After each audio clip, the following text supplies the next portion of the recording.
Welcome to America's Heroes Group. Oh, yes. Beautiful music. Love it. America's Heroes Group Roundtable with our partners. We are actually here looking at Globally Connected with KFF Health News. Today is Saturday, October 28th, 2023. October is also Breast Cancer, Mental Health, National Disability and Domestic Violence Awareness Month. Try to make some contributions to these or help the people who are suffering from these issues. We need to be much more of a community. Our host is Cliff Kelley, the iconic one, and I am the co-host, Colonel Dr. Damon Arnold. Our executive producer is Glenda Smith. Our digital media producer is the unforgettable, incredible Ivan Ortega of Scouts Honor Productions. And today we have a very, very special panelist with us. Judith Graham is a contributing columnist, writes the Navigating Aging column for KFF Health News. She has covered the healthcare for more than 30 years. She's been an investigative reporter, national correspondent, and senior health reporter at the Chicago Tribune, and a regular contributor to the New York Times New Old Age blog. Judith was the first topic leader on aging for the Association of Healthcare Journalists. Her work has appeared in publications including Stats News, the Washington Post, and the Journal of the American Medical Association. She is a graduate of Harvard College and has a master's degree in journalism from Columbia University.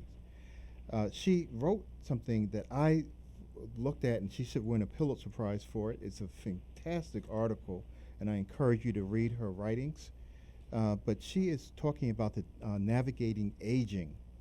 And as I was reading this, I was reading her article as I was taking a walk, and I started looking down at my pot belly and started saying, oh my God, how's my back gonna do? Do I need a colonoscopy? And boy, I did stay up late last night. So things like that were popping into my head as I was reading this. And I said, this is a masterful article. Welcome, Judith. I'm delighted to be here. And one thing that wasn't on my resume, yeah. I grew up in Chicago. Oh, my goodness. That is fantastic. I knew you had something incredible in you. Exactly. But yeah, tell us about this topic. I'm so excited about it because, one of the things that really just pulled me back, because I'm a physician myself, but it actually made me think too. And when I was looking at this, the one thing was the focus should not be on reversing our aging, rather it should be understanding and acclimating to it and understanding the process we're going through. Such a powerful article you wrote. Boy, you said that really well. Mm-hmm. I mean, there are all kinds of outfits out there trying to sell you stuff to make you be younger, whether it's supplements or, some places say, if you're really wealthy, you can get blood from young people and have it injected into you. You name it, somebody's hawking that. And this is the book, the one I wrote about, by a very distinguished geriatrician at Mount Sinai in New York. They actually had the first training program for geriatricians in the United States. Her name is Roseanne Leipzig, and she's in her 70s. And she called her book Honest Aging. And it's a tell it like it is. Not tell you what you want to hear, which is that you can be young forever. But, this is what you can look forward to as you grow older. And it's a very dense book. She covers so many things, how our taste changes, our hearing changes, our eyesight changes, our musculoskeletal system, our sleep, you name it. What's good is that you can read this, and I'm 69, 68, I'm going to be 69 soon. You can say, I see myself in this, or I see what's coming up. And number one, you don't feel so alone. And number two, as you said, you can prepare for it in some ways or recognize it when it happens to you. Yes, yes. This is so fascinating. That's one of the number one books I'm going to go out and get after reading your article, because a 400 plus page guidebook, it must have some incredible information contained within it, because there are so many things we always question ourselves about. Because one of the things that you mentioned in your article as well is the issue about, oh, I forgot something, and it's like, do I have dementia? Because we automatically think, oh, I lost my keys somewhere, or I forgot to pick something up or lock the door. Does that mean I have full-blown dementia or Alzheimer's disease? And that could be very, very frightening for people. It's a huge issue. One of the things that, I learned so much from reading this book, and I write about aging. I've written about aging for about a dozen years. So one of the things that I learned, I already knew that, as we grow older, our short-term memory tends to become, a little less efficient, and we lose memory for names. That is completely common. Everybody I know is now searching for names. That is common. One of the things I learned is that the ability to multitask, to be looking at your phone and driving, or be looking at your email and on a phone conversation, or be just doing multiple things at once. It doesn't work as well as we get older. So what we might see as, oh boy, I'm not as sharp as I used to be. It could be that you just need to focus on one thing at a time. Mm-hmm. And if you focus in that way, you'll be good at doing that thing and then turn your attention to the next thing. You might have to organize things a little bit differently. So I have to slow down when I feed my cat, because if I forget her name, Sophia, I just have to look at her and say, "Cat, come over here and eat." Yeah, hopefully she listens. My cats never listen to me. Oh no, she's independent. But you were mentioning some things that were really interesting, because in your article you talk about how cognition slows down, but also the musculoskeletal system feels less flexible, and so people have to start thinking about how they are maintaining their balance and those kinds of things. But there are some potential things you can do for that. There's a lot that you can do for it, and it doesn't mean going to the gym. One of the things, this is something I plan to write about, is there are now a lot of programs online, whether they're exercise programs or, teaching you how to do strength exercises or resistance exercises that you can do at home. I once talked to a geriatrician about some of these strength exercises. He said, get a can of Campbell's soup in each hand and just raise it. All the way up and bring it back down, and all the way up and bring it back down. You don't need to go buy weights. You can do a lot of these things in your own home if you learn how to do them. And it's really important. I think the most important thing that, I keep on hearing from everybody is do everything possible to keep moving, because that's essential to the health of our entire body. So whether it's taking a walk outside, or I know in the Chicago winters people can't get outside necessarily, up and down your hallway, doing what you can at home, every little bit makes a difference. Yes. And it's the amount of just the consistency, making sure that you're always doing something. And today I did my 10,000 steps, because I got into this kick about doing steps and just taking a walk, and you don't have to run and beat your body up, and as you were saying, do things that are going to be actually detrimental to your health, because if you start tearing muscles, or the muscles and the tendons and the ligaments don't hold up as well as we're getting older and older. So those things can lead to falls and those kinds of things. Our bones are a little bit more brittle.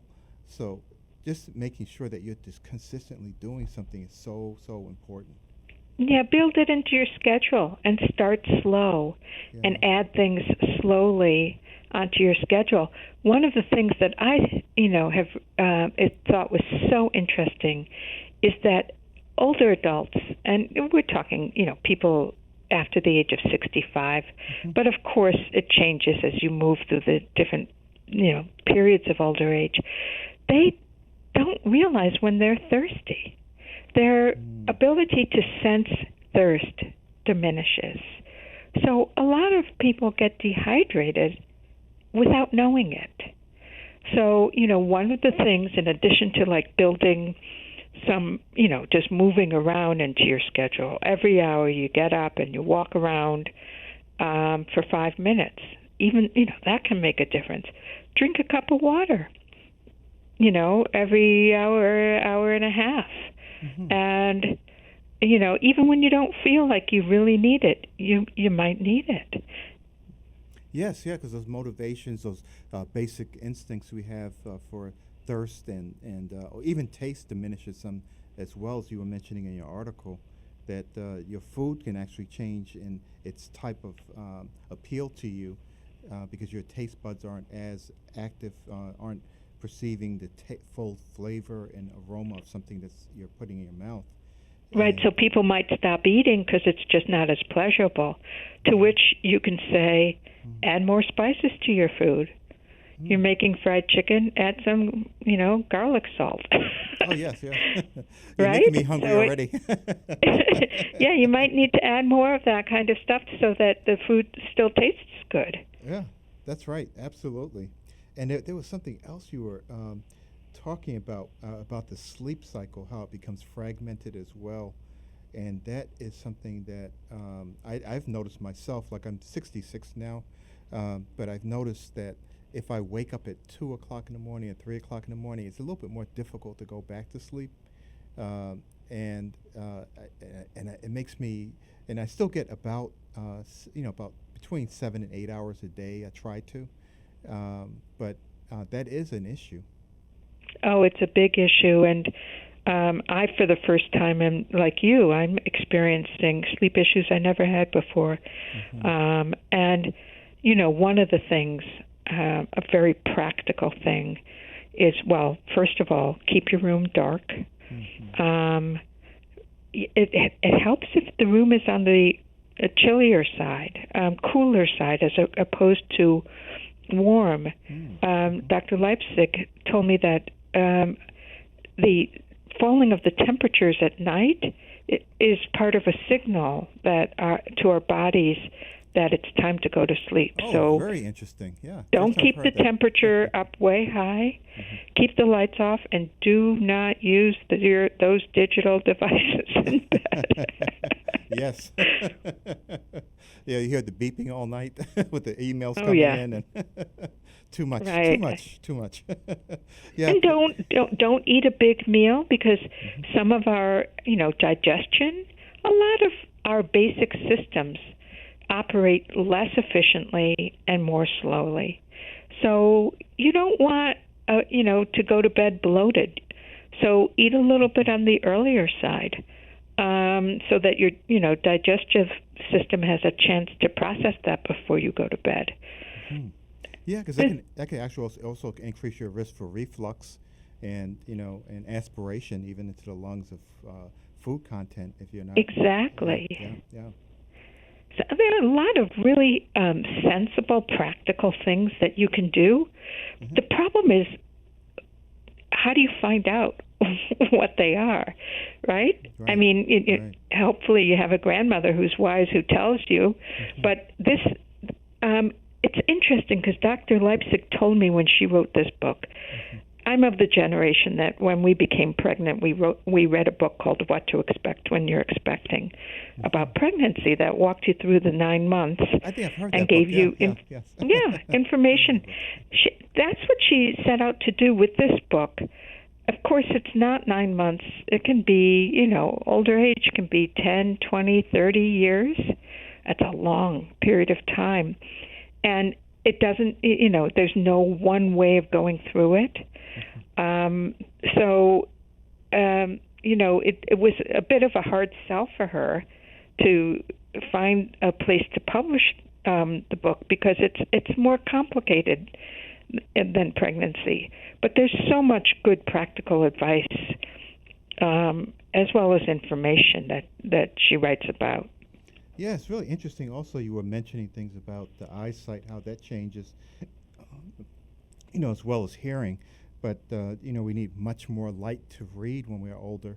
And I've noticed that, that I start reading and I turn on the lights and it's like, that's not enough light. And I've been reading under that same light for a long time, for years. Right. and then, of course, going down the stairs. So your ability to see the contrast between light and shade and between different colors changes. So you might not see that step as clearly as you have in the past. Very interesting, because one of the leading causes of death in the nation, and people don't really talk about it much, is falls. Absolutely. Because, if you fall and you fracture your femur, your hip bone, right, you can actually lose, a few liters of blood, 3 or 4 liters of blood in an empty space. It's a potential space. And many people are, they've found, non-responsive after, having internal bleeding. And so just getting up out of bed, even taking time to get out of bed, to adjust, because you were mentioning also about the light, that it may take more time for you to adjust going from dark to light and light to dark. Right. And, yeah. And one of the things that I wrote about is, or that the doctor wrote about and then I wrote about in my article, is that the symptoms of illness for older adults are different than they are for younger adults. This was an issue with the COVID pandemic, that older adults did not, get sick in the same way that younger people did. And so they didn't even know that, this was potentially the virus that they had. And doctors didn't know either. So with a heart attack, it might be a feeling of weakness as opposed to pain in the chest. With pneumonia, it might be fatigue as opposed to, trouble breathing. It just, with depression, people might be more apathetic or irritable than sad. So it's easy to miss things in older adults if you don't have doctors who sort of know what they're doing. Oh, Judith, I could speak to you all day. We have 2 minutes left on this. It's like it's been going by so fast because it's really enjoyable talking to you. But you did one line in this in your article that I thought was really remarkable, because it's going to something I use all the time. It's because of accumulated damage to hair cells in the inner ear, it's harder to hear, especially at high frequencies. It's also harder to understand speech that's rapid and loaded with information or that occurs in noisy environments. I'm going to tell this to my wife all the time because she yells at me. And she said, "You're not listening." So it may just be my age that's getting in the way. She's got probably a higher pitch because she's a woman. Okay. So slow the speech down. Don't go to restaurants where there's a lot of loud noise and where people are talking over each other. You're not going to be able to hear as well. Not hear as well. Yes. Well, that gets me out part of the problem, but but anything you want to really push through really quick in 1 minute, that you think people need to know, other than reading your phenomenal article, which I think you should get the Pulitzer Prize for, but anything else that you think that they need to know? Well, the final thing I would say is get your medications checked. Don't assume just because you've been taking that medication for 10, 15 years that your body is reacting to it in the same way. That's because that changes too as we get older. So talk to your doctors about whether you need the medication, whether you're taking the right dose. And that's a really important thing to do. Oh, great. Thank you so much, Judith. But we're going to go on to the next segment, and stay tuned to America's Heroes Group. We will be right back. Stay there, listen to the music, and be back. We'll be here. The voice will still be here.